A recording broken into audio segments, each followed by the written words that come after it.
بسم اللہ الرحمن الرحیم۔ السلام علیکم۔ ایک علاقے کے حاکم کی بیوی کسی وجہ سے اس سے ناراض تھی۔ خاوند جتنا اس سے محبت و پیار کی باتیں کرتا، بیوی اتنا ہی اس سے چڑھتی اور بدتمیزی کرتی، حتیٰ کہ جب خاوند نے بہت زیادہ محبت کا اظہار کیا تو وہ غصہ سے کہنے لگی کہ پیچھے ہٹ جہنمی، مجھے ہاتھ مت لگا۔ اب جب اس نے اپنے خاوند کو جہنمی کہا تو خاوند بھی بالآخر مرد تھا، اسے غصہ آ گیا۔ اس نے کہا کہ اگر میں جہنمی تو پھر تجھے میری طرف سے طلاق۔ رات اسی میں گزر گئی۔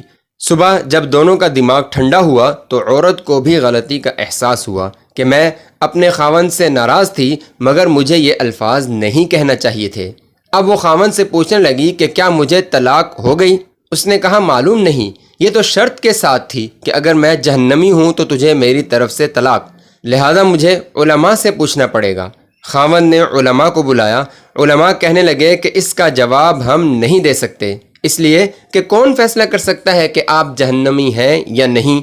یہ تو قیامت کے دن اللہ تعالیٰ ہی فیصلہ کریں گے۔ حاکم اس بات سے بہت پریشان ہوا۔ اس نے سینکڑوں علماء سے رابطہ کیا مگر کوئی عالم اس کا جواب نہیں دے پایا۔ حاکم پریشان تھا، وہ بھی اپنی اتنی خوبصورت بیوی کو طلاق نہیں دینا چاہتا تھا، بیوی بھی اب طلاق نہیں لینا چاہتی تھی۔ یہ دور حضرت امام شافعی رحمہ اللہ کا تھا۔ امام شافعی رحمہ اللہ کو بتایا گیا کہ فلاں علاقے میں یہ واقعہ پیش آیا ہے۔ انہوں نے فرمایا مجھے وہاں لے چلو، میں اس سوال کا جواب دے سکتا ہوں۔ چنانچہ امام شافعی آئے اور انہوں نے حاکم سے پوچھا کہ کیا واقعہ پیش آیا؟ اس نے بتایا کہ اس طرح معاملہ ہوا، میری بیوی نے یہ الفاظ کہے اور میں نے اس کا جواب اس طرح دیا، اب بتائیں طلاق ہوئی کہ نہیں؟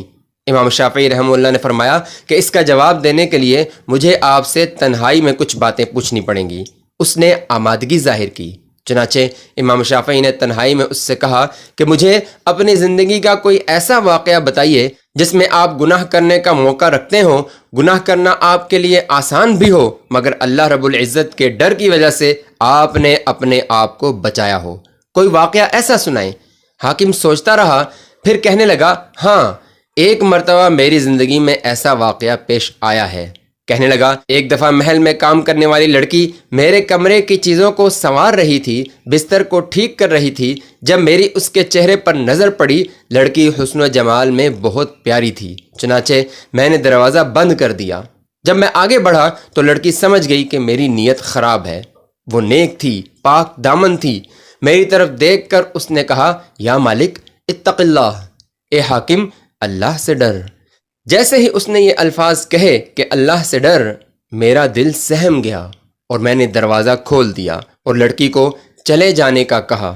حالانکہ اگر میں چاہتا تو لڑکی سے اپنی خواہش پوری کر لیتا، مگر اس نیک لڑکی کے یہ الفاظ میرے دل پر بجلی بن کر گرے اور مجھے اللہ کا خوف آ گیا، اور میں نے گناہ کے اس موقع سے بچنے کے لیے اس لڑکی کو واپس بھیج دیا۔ یہ ایک ایسا گناہ ہے جو میں کر سکتا تھا مگر اللہ کے خوف کی وجہ سے میں نے نہیں کیا۔ جب اس نے یہ واقعہ سنایا تو امام شافعی رحمہ اللہ نے اس سے کہا کہ آپ کی بیوی کو طلاق نہیں ہوئی، اس لیے کہ آپ جہنمی نہیں بلکہ جنتی ہیں۔ جب انہوں نے یہ فتویٰ دیا، سارے علماء ان سے بحث کرنے لگ گئے کہ آپ یہ کیسے کہہ سکتے ہیں؟ آپ کسی کے جنتی یا جہنمی ہونے کا فیصلہ کیسے کر سکتے ہیں؟ آپ نے فرمایا یہ فیصلہ میں نے اپنی طرف سے نہیں دیا بلکہ یہ فیصلہ اللہ تعالیٰ نے قرآن مجید میں خود فرمایا ہے۔ قرآن مجید میں اللہ رب العزت فرماتے ہیں وَأَمَّا مَنْ خَافَ مَقَامَ رَبِّهِ وَنَهَى النَّفْسَ عَنِ الْهَوَىٰ فَإِنَّ الْجَنَّةَ هِيَ الْمَأْوَىٰ، اور جو شخص اپنے رب کے سامنے کھڑے ہونے سے ڈرا اور اس نے اپنے نفس کو خواہشات میں پڑنے سے بچا لیا، پس اس کا ٹھکانہ جنت ہوگا۔ امام شافعی رحمہ اللہ نے فرمایا کہ اللہ تعالیٰ نے چونکہ فرما دیا ہے، لہٰذا میں فتویٰ دیتا ہوں کہ اس کبیرہ گناہ کے بچنے کی وجہ سے یہ بندہ قیامت کے دن جنت میں داخل ہوگا، لہٰذا اس کی بیوی کو طلاق نہیں ہوئی۔